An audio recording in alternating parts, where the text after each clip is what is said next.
Hello, I'm Steve Crescenzo. Welcome back to my shop. In a previous video, I showed some things you can do with a Paul Howard Router Jig, including this rotating base that you can use to create effects on the face of a bowl.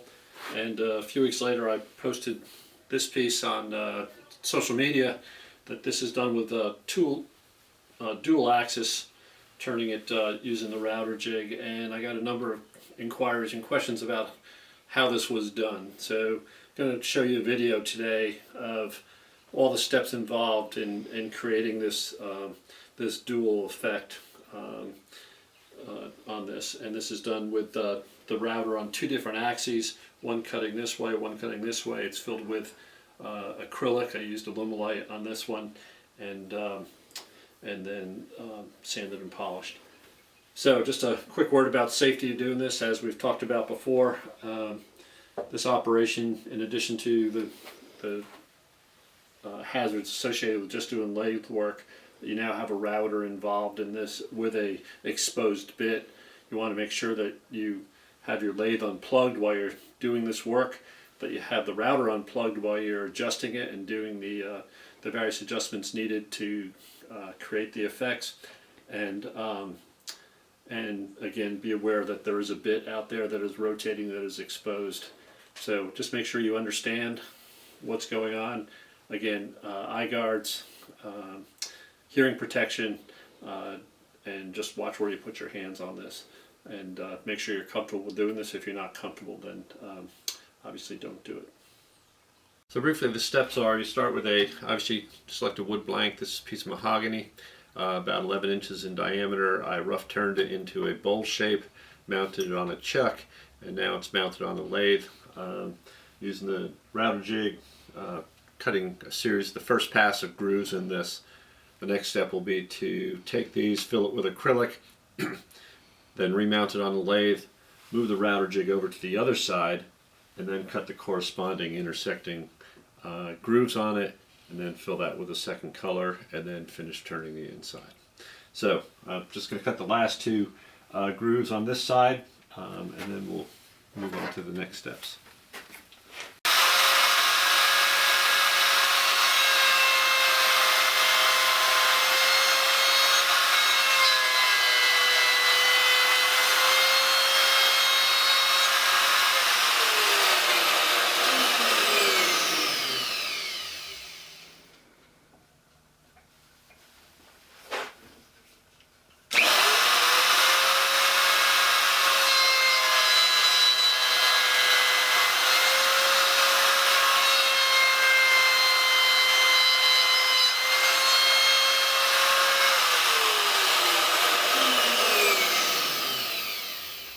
Alright, so that completes all the grooves on the face, the first pass.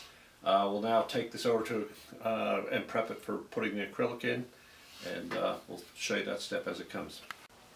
Alright, so the next step in the process is we're going to fill these grooves with acrylic resin. I'm going to use Alumilite for this one. So what I've done is I've taken this, I put a masking tape dam around the edges, and then another layer of masking tape on the back just to hold it on, avoid the mess inside the pressure pot. You notice I still have it on the chuck. I've made this little donut that fits down inside the pressure pot, has 3 little feet on it, and so this goes in here, and then the chuck fits down, or the bowl fits down, and the collar on the chuck fits right in that little hole. And this allows you to make sure that it's level down inside the pot. So, and if it's not, you can go ahead and do it. But all right, so we're going to go ahead and mix up the resin and pour it into there. All right, so let's just talk a little bit about safety here before we start. We are using chemicals, so you should have eye protection on. Gloves on your hands, protect your hands from the resin. Not only does it make cleanup a lot easier, but it is a chemical. You want to keep it off your hands. Alumilite requires a pressure pot to do it. That pressure pot has a lot of stored energy in it when it's pressurized, so you need to understand and make sure that you follow all the safety precautions for using a pressure pot as well. So we're going to go ahead and mix this up. I'm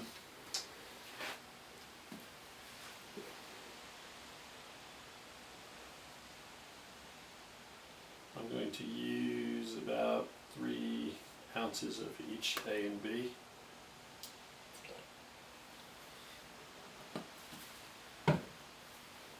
Illuminate is mixed up 1-to-1 by weight.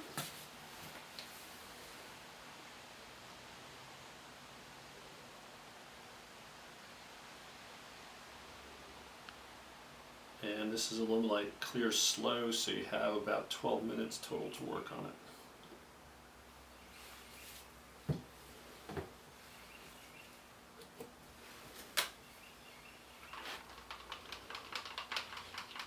It's important that this is mixed really well, and with Illuminate you can tell when it's mixed because it becomes clear.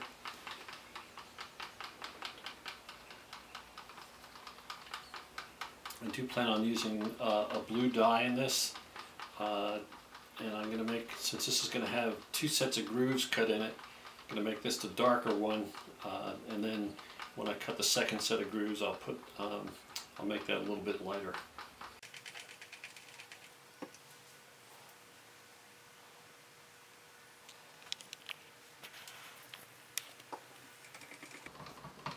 Find with those Illuminate dyes that a little bit goes a long way. I'm not worried about making this too dark. I want to actually make it dark enough so you don't see the wood down through the bottom of the grooves.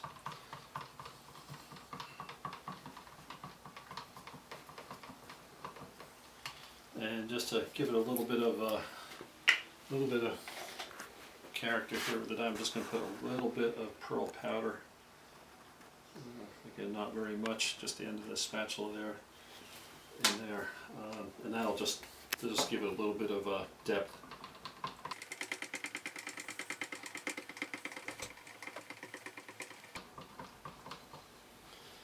As you mix, you need to make sure you get the bottom, run your stir stick around the sides, but you just have to make sure you get this thoroughly mixed.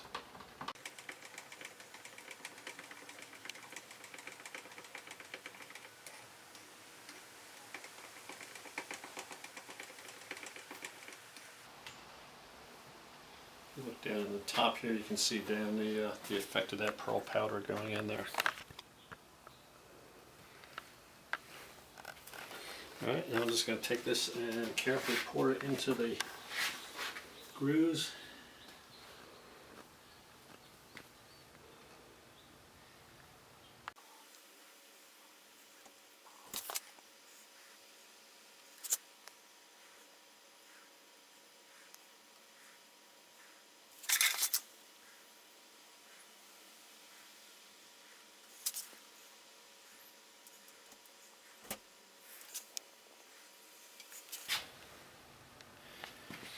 I like to just give that, before I put the lid on it, just give it a second to settle out, and then we'll go ahead and get it under pressure. So I've taken this, it's settled out. I'm just going to go ahead, I got just a little bit left. I'm just going to go ahead and just pour it in there, just to, if there is any settling when it's under pressure.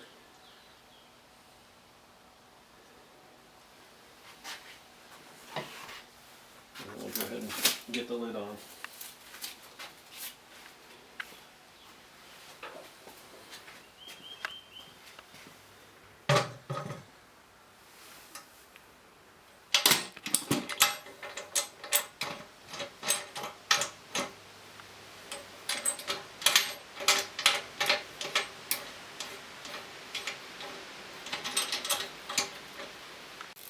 So there is some urgency in getting this done, but you don't have to panic. 12 minutes actually is a fairly long time to get this done. I found that when I first started I set a timer on it, but I don't anymore. I have a pretty good feel. I can tell by the way it's reacting. And we'll go ahead and get this under pressure.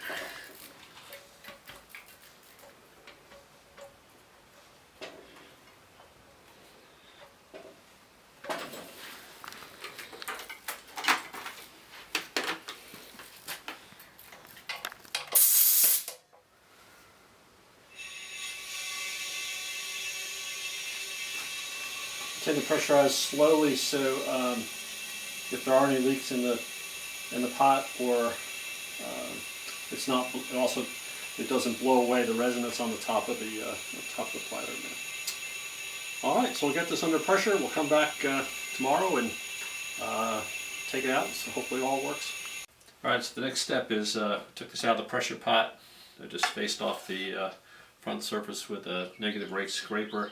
We're going to go ahead and cut the second round of grooves. You'll see that I moved the router from the far side of the lathe back to the near side. You see on this table, I don't know whether you can see, but I have some offset lines set up on the table. I have a center line drawn, and then I have just 1-inch offsets. So you want to offset it the same distance to the near side as you had it on the far side when you do it.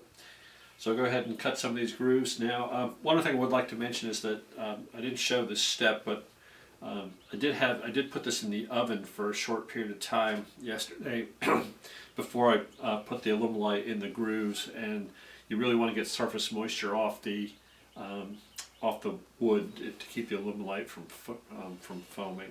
So I had it in about 180-degree oven for 2 hours before I put the Alumilite in there, and it did not foam at all when I poured it in. So we'll go ahead and cut these grooves. You'll notice that I have this set up so it will cut in between the other two grooves as it comes through. So when I did the indexing on the far side, I had it set up on the even numbers on the indexing wheel on the lathe, and now I'm doing it on the odd numbers on the indexing wheel, so it'll split the difference between the two.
Alright, so that's the second set of grooves. We're going to go ahead and put this back in the oven for a little while to heat it up, make sure the surface moisture's off it, and then we'll come back and do the casting of the second set. Alright, so the next step in the process, this has been the second set of grooves cut and dried. I've put the masking tape around the edges, sealed around the bottom, and this time I just put a little hot melt glue in the middle, just to act as a dam, use a little less resin when it sets. So I re-leveled the pressure pot. I'm just going to set this back down in.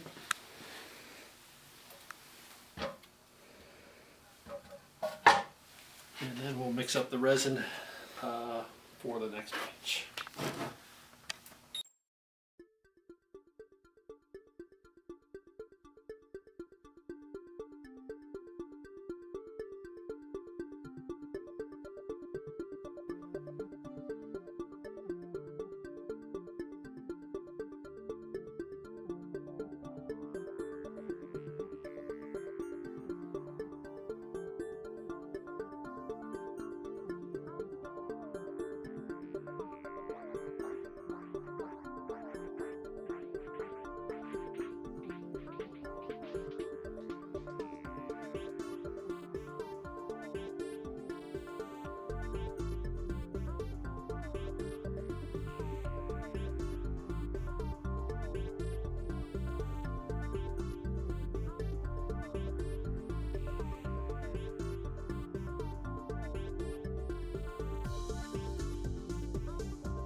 let's go ahead and fill up the grooves.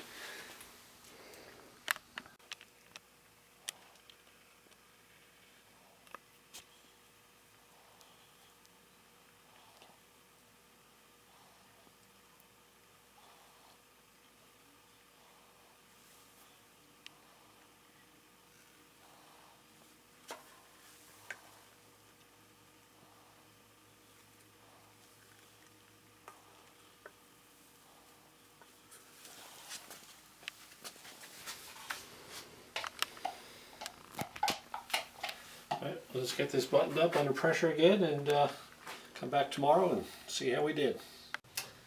Alright, so we've let the resin cast or set overnight, and now we're just going to take it out. We've released the pressure from the pressure pot, and I'm going to go ahead and take this out and see what the result is.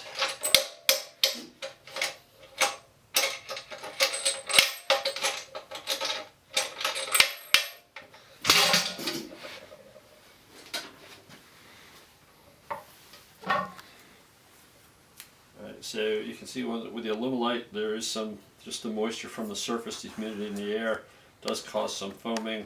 The reason we left a little extra on the top here was to go ahead and we'll be able to turn all that off. So go ahead and take this over to the lathe and we'll do a little turning on it. So as I said in the past, just want to reemphasize, I have a chuck on this. I've had it on the whole time in order to maintain alignment on this. So, but I do want to just make sure when I put on the lathe, we'll go ahead and retighten that, make sure everything's still good. But it's important if you want to do this in order to maintain alignment of your piece, both in the during the routing of the grooves and also just the general turning, that you do keep it in the chuck the whole time. All right, so go ahead and just turn off the extra resin that's on the top here. We're going to use a negative rake scraper. We get it flat, and then we'll go ahead and start on the bowl shape on that.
Alright, got a lot of it off. I'm going to go ahead and resharpen my scrapers here and make some final passes on that.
Alright, so you can see that's the pattern with the two different resins. That negative rake scraper makes a pretty good cut, and it doesn't, there's no chip out of that resin.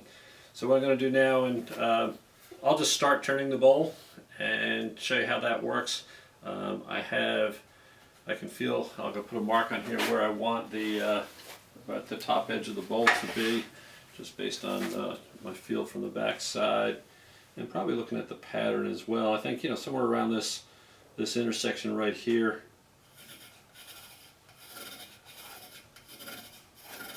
Just give myself a rough mark, and then we can refine that as we go on.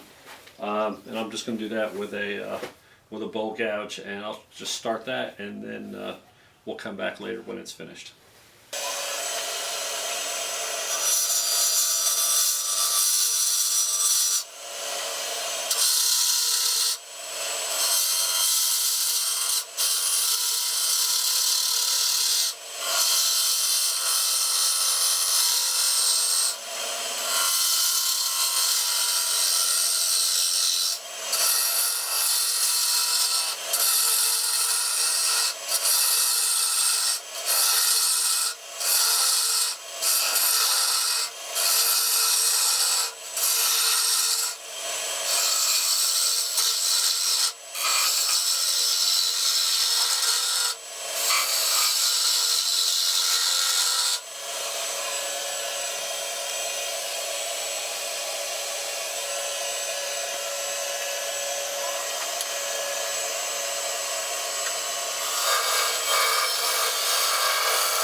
Alright, so you can see I just put a little profile on this edge here.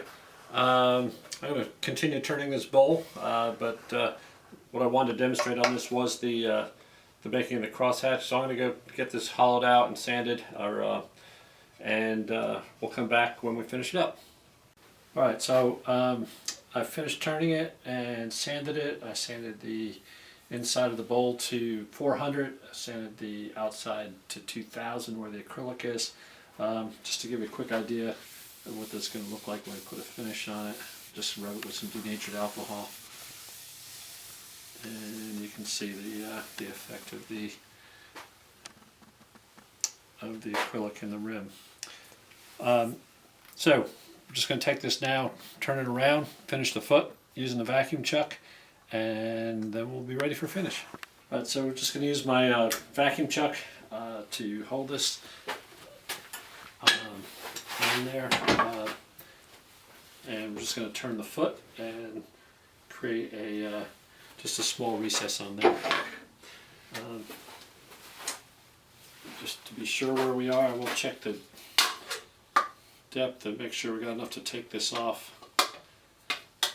Would hate to go through the bottom at this point, so I'll just bring this up.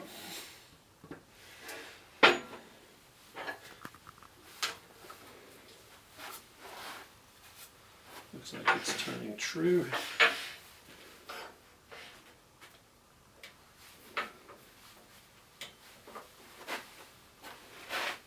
And we'll connect the vacuum.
So there we have the bottoms finished. Top's finished. We'll go ahead and put probably a seal cell finish on this tomorrow, and go ahead and polish it up, and we'll show you when it's done.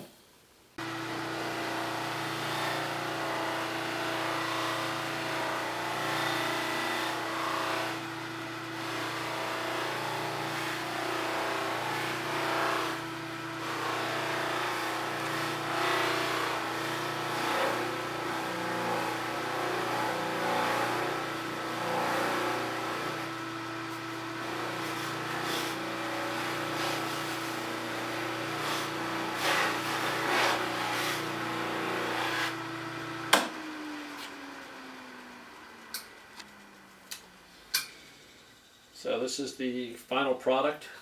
I put 2 coats of seal cell on there, and then just went through the buffing with the Beal buffing system.